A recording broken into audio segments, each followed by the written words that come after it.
राधे राधे। जय श्री कृष्णा। माघ का महीना बहुत पावन महीना है, इसे ऐसे मत जाने देना। और आप सभी पर भगवान श्री कृष्ण की विशेष कृपा है, तभी आप माघ मास महात्म्य सुन रहे हो। अभी तक हमने दत्तात्रेय जी द्वारा वर्णित कुंडलन और विकुंडलन नाम के भाइयों की कथा का श्रवण किया था। अब आगे चित्रगुप्त ने उन दोनों के कर्मों की आलोचना करके दूतों से कहा कि बड़े भाई कुंडलन को घोर नरक में डालो और छोटे भाई विकुंडलन को स्वर्ग ले जाओ, जहां उत्तम भोग हैं। तब एक दूत तो कुंडलन को नरक में फेंकने के लिए ले गया और दूसरा दूत बड़ी नम्रता से कहने लगा, हे विकुंडलन, चलो, तुम अपने अच्छे कर्मों से स्वर्ग को प्राप्त होकर अनेक प्रकार के भोगों को भोगो। तब विकुंडलन ने बड़े विस्मय के साथ पूछा कि हे यमदूत, मेरे मन में बड़ी आशंका है, मैं तुमसे कुछ पूछना चाहता हूँ, कृपा करके मेरे प्रश्नों का उत्तर दो। हम दोनों भाई एक ही कुल में उत्पन्न हुए, एक जैसे हमने कर्म किए, फिर मेरे भाई को नरक क्यों प्राप्त हुआ और मैं अपने स्वर्ग में आने का कोई कारण मुझे दिखाई नहीं देता। तब यमदूत कहने लगा कि हे विकुंडलन, माता पिता पुत्र भाई बहन पत्नी सब हमारे पिछले जन्म के संबंध के कारण मिलते हैं और जन्म कर्म के भोगों को भोगने के लिए प्राप्त होता है।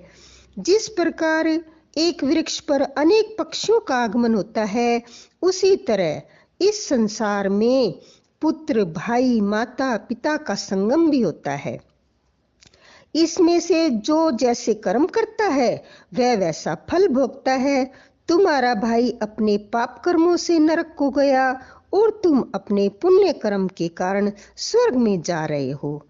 तब विकुंडलन ने बड़े आश्चर्य से पूछा कि मैंने ऐसा कौन सा पुण्य किया है, मैं अपने पुण्य कर्म को जानने की इच्छा रखता हूँ। हे देवदूत, आपको सब कुछ पता होगा, कृपा करके आप मुझे बताएं। तब देवदूत कहने लगा कि मैं सब कुछ जानता हूँ। तो तुम सुनो। हरि मित्र का पुत्र सुमित्र नाम का ब्राह्मण था, जिसका आश्रम यमुना नदी की दक्षिण दिशा में था।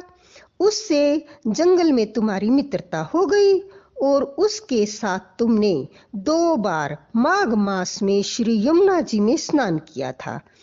पहली बार स्नान करने से तुम्हारे सारे पाप नाश हो गए और दूसरी बार स्नान करने से तुमको स्वर्ग प्राप्त हुआ। तुमने 2 बार माघ मास में स्नान किया, इसी के पुण्य फल से तुमको स्वर्ग प्राप्त हुआ और तुम्हारा भाई नरक को प्राप्त हुआ।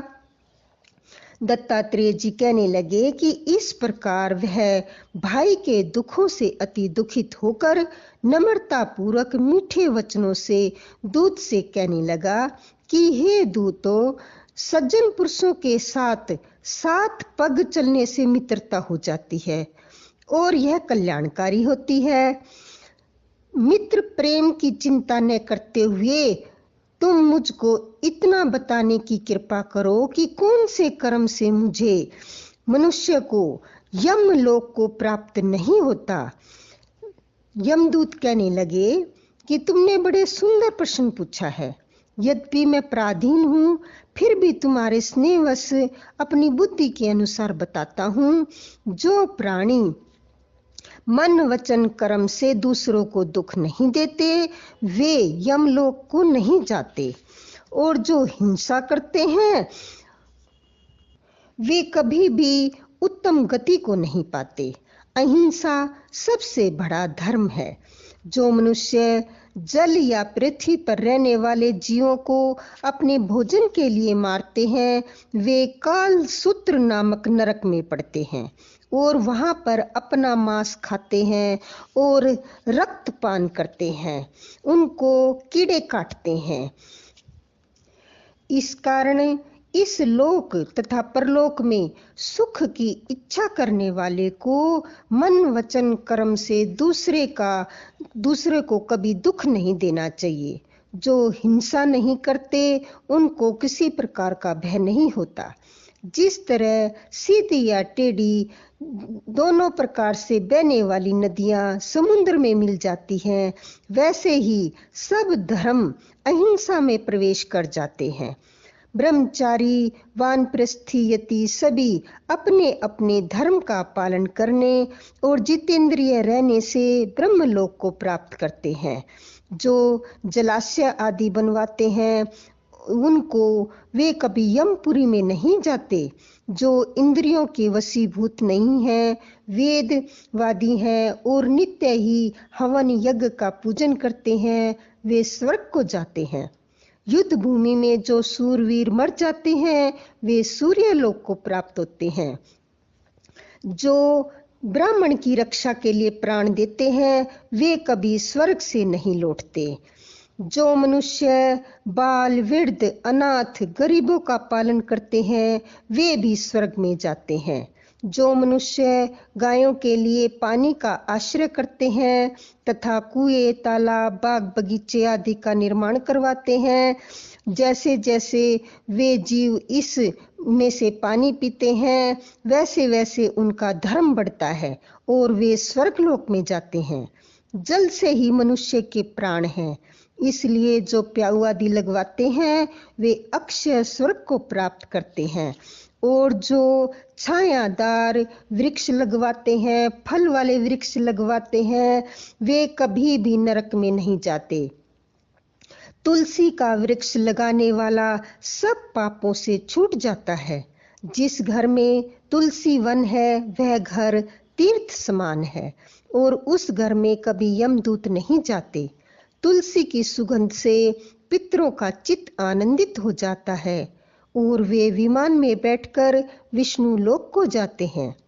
नर्मदा नदी का दर्शन, गंगा का स्नान और तुलसी दल का स्पर्श, यह सब इतना अधिक फल देने वाले हैं कि उसकी व्याख्या नहीं की जा सकती। हर एक द्वादशी को ब्रह्मा भी तुलसी का पूजन करते हैं। रतन, सोना, फूल तथा मोती की माला के दान का इतना पुण्य नहीं होता जितना तुलसी की माला के दान का होता है। जो फल आम के 1000 और पीपल के 100 वृक्ष लगाने से मिलता है वह तुलसी के एक वृक्ष लगाने से मिलता है।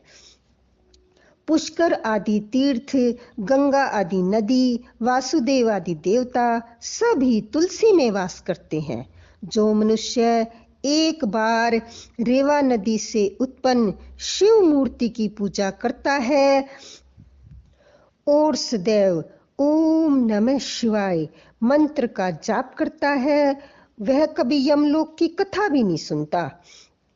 शिव की पूजा करने वाले यम द्वार नहीं देखते। शिव पूजा के समान पापों के नष्ट करने वाला और कीर्ति देने वाला 3 लोक में और कोई काम नहीं है।